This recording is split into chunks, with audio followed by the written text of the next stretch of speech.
Hello and welcome to Presenting Virtually, Lessons from the Real World. Today is the first of a two-part series that BRR is offering to our college friends on successfully presenting in our virtual world. Today's session focuses primarily on general tips to presenting virtually, and then Thursday's session will focus on specifically architectural projects and how you can make those shine the best in a virtual format.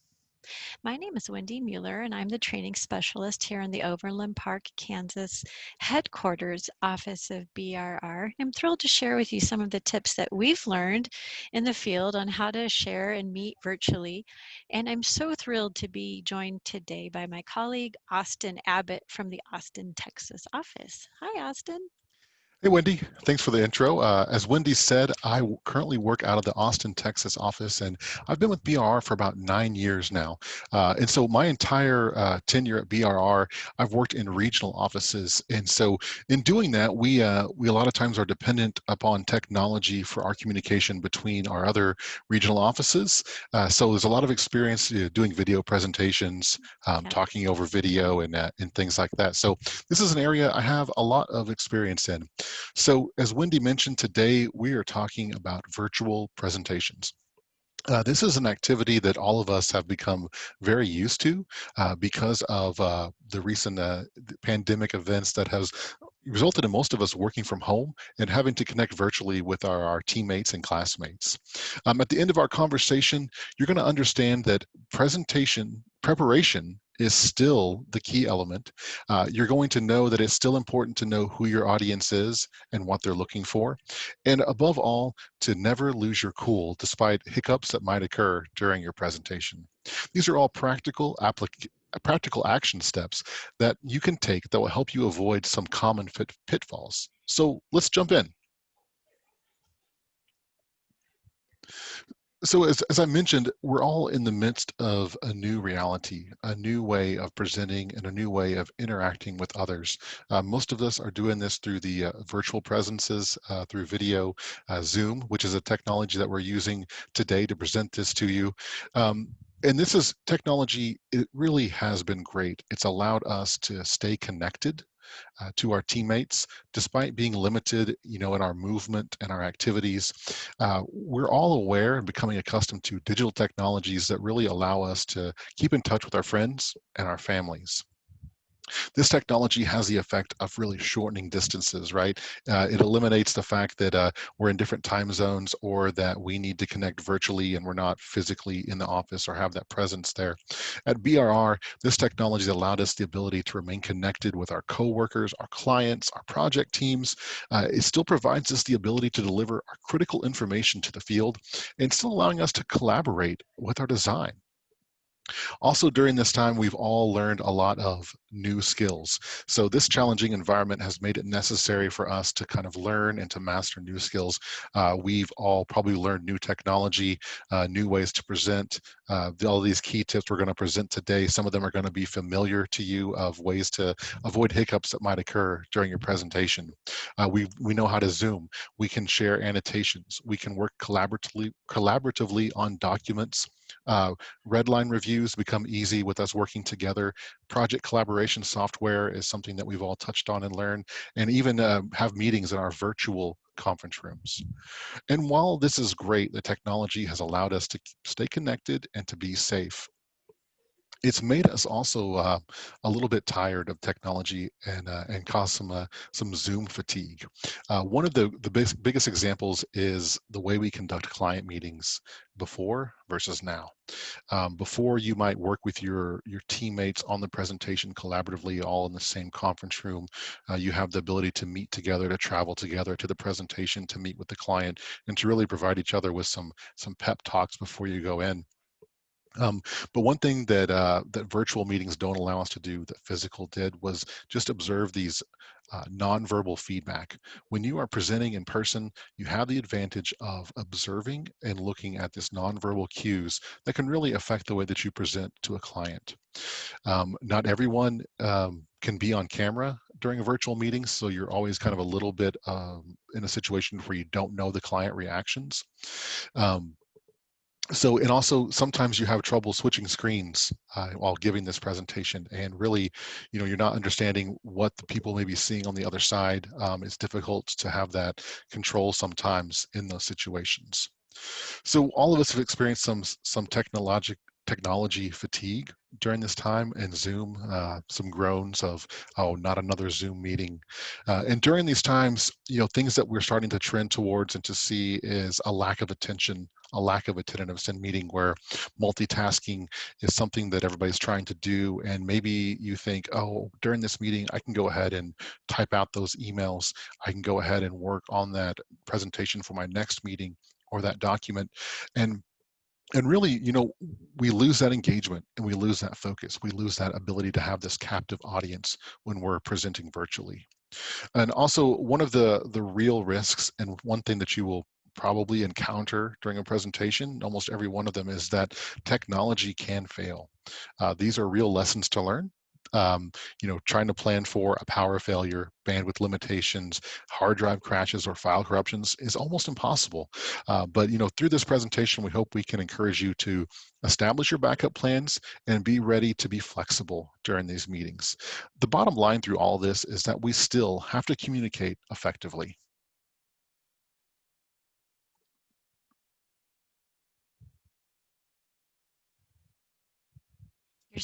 You're so right, Austin, and I appreciate you bringing those points up. And I think part of when we lose that nonverbal, what's so important is our look. So one thing I wanted to start with is make sure that your background supports the message that you are trying to connote in your meeting, whatever meeting purpose that might be, whether it's a video interview or if it's presenting a project to your studio mate, to a professor. You want to make sure that that background image supports it. In this case, Austin is sharing what a fun background he was able to use for an 80s party that he went to, a Zoom happy hour. That was great for that context. But of course, we would want a different Zoom background for something more professional or scholarly. Now, that can seem like a, well, no, duh, we know to do that. But what can happen is if you haven't thought it through ahead of time, and if you, let's say last minute you had to change computers and go to a different laptop, what if that other machine didn't have the same photos saved on it? And this is what automatically pops up. So just being mindful of all your virtual backgrounds and having them available to you and that it's turned on correctly and tested beforehand is really important, and it's part of your branding. We've seen a lot of students in our virtual interviews that we've had use a architectural building that inspires them, or it's their favorite, or maybe one of their favorite architects, maybe the project that they're most proud of. They use a picture of that as their background to tell us more about who they are, and again, supporting their brand. The second rule of an online meeting is to make sure that your eye line is in line with the camera. So in this example here, the screenshot we're sharing, unfortunately, this woman's eye line is not in line with the camera. All we're seeing is her forehead. Could have been a wayward camera angle, could have been she just wasn't aware of it. But the problem with that is that we're not getting to communicate with her and see that face-to-face that is so important.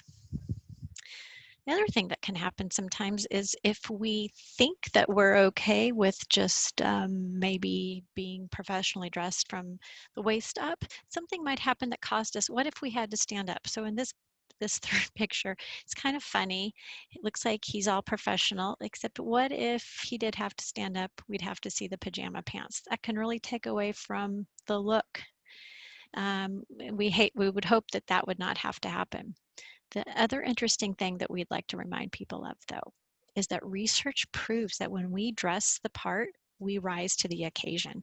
So going ahead and putting on those hard pants versus the soft pants can really help you connote a more professional demeanor in your talk. So again, just all those little touches you can do to make sure that you're centered, the professional dress, and that we're seeing your face, because that will help us bridge the distance more that technology, some of those problems where we're not feeling as connected. And then secondly, just checking your sound. A lot can happen with or professional backgrounds, but it's the sound that carries the message. We don't want anything to interfere with that. So one thing we would always say regarding your sound is that minimizing background noise and making sure you're coming across very succinctly and crisply, not muffled, not a lot of background noise. In this case, it looks like he may be presenting or having a meeting in a loud cafe. That's not ideal. Well, we know sometimes it's unavoidable, maybe for Wi-Fi or connectivity issues. If you are stuck in that situation, try to find a quiet corner you can go to and kind of position your equipment so that that extraneous noise and traffic is minimized. Hopefully, though, you're able to do this in the quiet of your home or the studio of your college. And if that's the case, you still may want to like close the door, put a post-it note on it that says, session in progress or meeting in progress. Let your friends or family members know that you are going to be in an important meeting and to not be disturbed. You might have to put away the dog, cover up the doorbell so the Amazon person doesn't ring it. All those little things can go a great distance to keep your sound quality top notch. Speaking of top notch quality, you're probably going to be doing virtual meetings for some time. So it may be worth investing in a high quality microphone headset. That way that it can minimize the background noise and really focus your volume right to the microphone. And what we have here at BRR, I think it's a Plantronic brand headset. We can adjust this boom mic, and what we have found is sometimes lowering it to more of the chin level can help eliminate everyone else hearing, like the breathing. So that's one thing you might experiment with. Luckily, these headsets aren't terribly expensive. You can probably get a really good set for $20 or $30, and I would venture it's worth the investment given the amount of meetings that are going to be happening virtually for the near future at least. Finally, is don't forget to turn off the notifications. If you get a ping or a ding from your email message or your phone, it can not only disturb the listener, it could disturb or distract you and get you off message, and we would hate for that to happen. So anything you can do to mute those notifications or to turn on the do not disturb, that's probably a good thing to know how to do and to practice ahead of time. Thanks, Wendy. Those are all some really great tips. So let's review some 3 main points of virtual presenting. The first one is, just like presentations before, this virtual world that we live in now, preparation is key. Rehearse ahead of time. Go through a couple of live run-throughs. Use your friends and studio mates. Set up your own Zoom meeting. Practice your presentation skills. Get feedback from them. Use them as beta testers. Test in real time and in the real setting. As Wendy mentioned, test out your mic and your audio. Make sure that you can communicate your message to those who are attending your meeting virtually. Know your technology and know how to work it. Be comfortable. If you're having to switch screens or you're having to switch technology, be comfortable with it.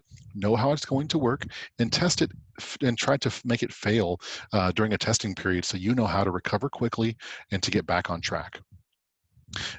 As part of that is, plan for what could go wrong, especially with this technology. Do all you can to account for the unforeseen conditions that can occur. And after you've done your preparation and done your work for your presentation, relax. Don't go through and don't overthink it. The second point is know your audience. What is the presentation you're giving? Why is your audience there? What's in it for them? And who are they? What information are you trying to present, and how can you keep them engaged? One thing that's not going to be promoting engagement is if you're struggling to open your file in Revit while you're sharing a screen through Zoom and all they're seeing is a little blue bar that's just going circles. That creates some awkward silences that you then try to fill. So just avoid that and be prepped and be ready to show off the screens that you have and your and all of your documents. Also, knowing your audience is knowing the difference between presenting in a studio meeting is going to be different than how you present for a design presentation or job interview. Presenting a design to a professor maybe a little bit more in an informal setting versus a job interview where you really want to be as professional as you can and to really, be on top of your game. And finally, one of the most important things is just don't lose your cool. As I've heard it described to me, is be a duck. Keep calm on the surface, even if you're just furiously paddling down below the water there. So always have a backup plan. Have two copies of your presentation. Have one if you're doing a PowerPoint, also have a PDF backup. If you're presenting as a team virtually, have somebody else that has the same presentation so that if your screen share goes down, they can pick it right back up and you guys can continue your presentation. If something goes wrong, above all, handle it with grace. Just say, hey, we've encountered a technical difficulty. We're going to recover and get right back with you guys. Just know that if something does go wrong, that you have the skills and the ability to work your way through it.